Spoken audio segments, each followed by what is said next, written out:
Welcome everyone to the Hidden History series. In today's video we will discuss the Hollow Earth theory and some of the stories that surround it. This amazing concept is full of magic and wonder and will open your mind creatively.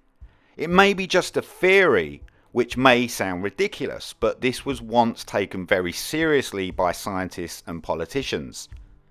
Many expeditions and explorers have many stories about the Hollow Earth mysteries. In 1818, John Cleves Symmes, a captain of the US Army, made a memo to all governments of the world. I declare that the Earth is hollow and habitable within, containing a number of solid concentric spheres, one within the other, and that it is open at the poles 12 or 16 degrees. I pledge my life in support of this truth, and I am ready to explore the hollow, if the world will support and aid me in the undertaking. In 1692, Edmund Halley, the discoverer of Halley's Comet, was the first to put forth the idea of the Earth consisting of a hollow shell.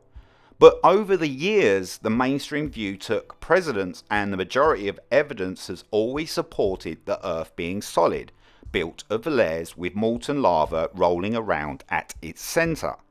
But this has never been completely proven, with 12.5 kilometres being the deepest humans have dug, and where locals to this hole report hearing the screams of dead souls. The truth is, we know more about the surface of our moon than we do about what lies on our deepest ocean bed on this planet. After many years, Halley and Symmes' theories were brought to attention and were recognised. The US then created its first proposal for a US polar expedition. There are a few visual ideas to how this Hollow Earth model looked, but it's best explained in Dr. Raymond Burner's book, The Hollow Earth Theory, where he explained the Earth is a shell 800 miles thick, and in the North and South polar regions there are holes 1400 miles across, with the edge being smooth. So anybody sailing in would not recognise the gradual curve, like an ant climbing around the upside down of a lid.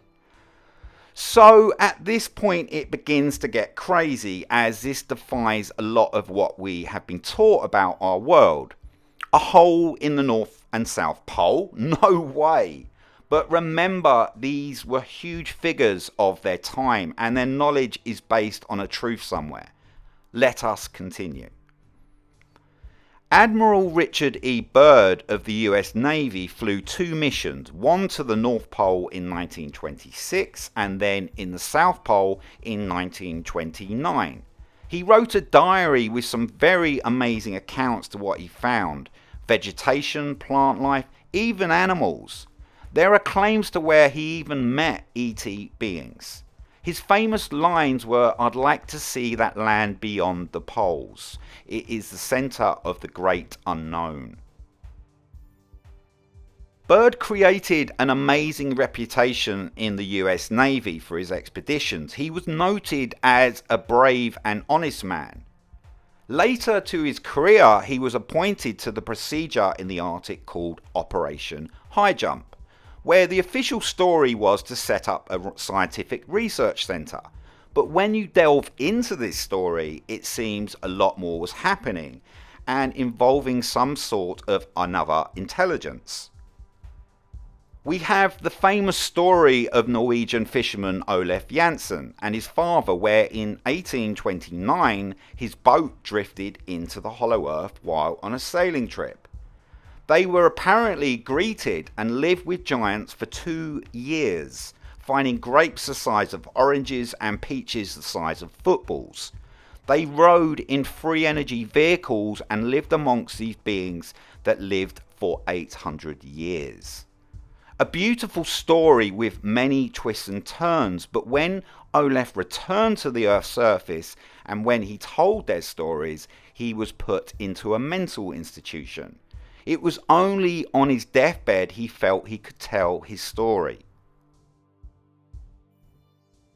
In the UK, we have the Green Children of Warpit, in which 2 children appeared in a village in Suffolk back in the 12th century with green skin. No one could explain where these children came from, as they seemed to materialise from nowhere. Speaking another dialect, they said they came from within the earth. Somewhere in Staffordshire, England, a field exists where a man, while digging a trench, discovered a large iron plate beneath the dirt. He found a hatch which was large and oval with an iron ring mounted on it. This hatch covered an entrance leading into a set of underground tunnels. The only clue we have to its location is that the field is in a valley surrounded by woods, and that a report of its discovery can be found in a history of Staffordshire by Dr. Plott, who wrote this book in the late 16th century. Back in 2007, I remember finding out about a trip to the Hollow Earth where Steve Curry, a polar explorer, claimed he could take people to the Hollow Earth and explain what the trip would entail. I remember discovering this back on the early days of the internet and could not believe this was possible. But unfortunately he passed away before the expedition took place, so it was cancelled. The amount of reports to where possible entrances are found is vast. The Himalayas, the Altai Mountains, the Tian Shan Mountains, Afghanistan, Mount Shasta, the list goes on and on.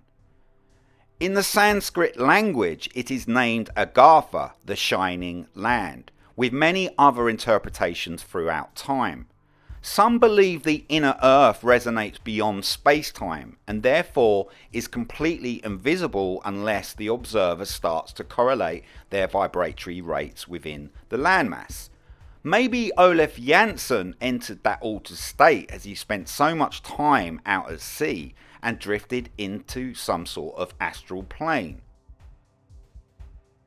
Another interesting point with Antarctica, it is classed as the Earth continent without a human native population and is called a condominium, making it political territory where 56 countries have signed a treaty for these parts of the world. All of these countries have established research stations all over. So the question you ask here is, what are they researching?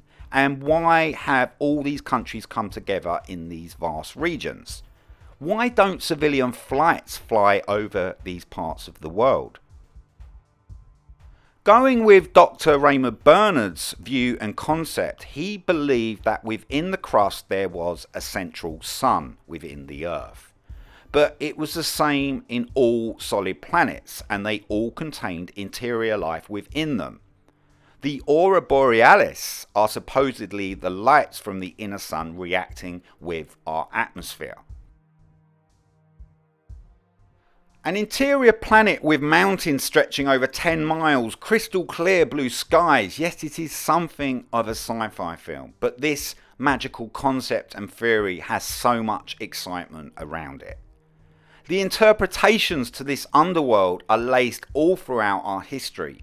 Even the Dalai Lama has mentioned and speaks of this inner kingdom. The most incredible concept with the Hollow Earth is the connection to our own spiritual journey. It symbolises our deeper connection to knowing the self. As Neil Donald Walsh said, if you don't go within, you go without. So it is our duty to explore and discover the unknown, because this will help us evolve out of the unknown aspects of the self. We live at a time where we believe we know everything about this planet, and we are all masters because we can search our smartphones finding answers. But we must keep an open mind. We have many possibilities and much more within the world to explore.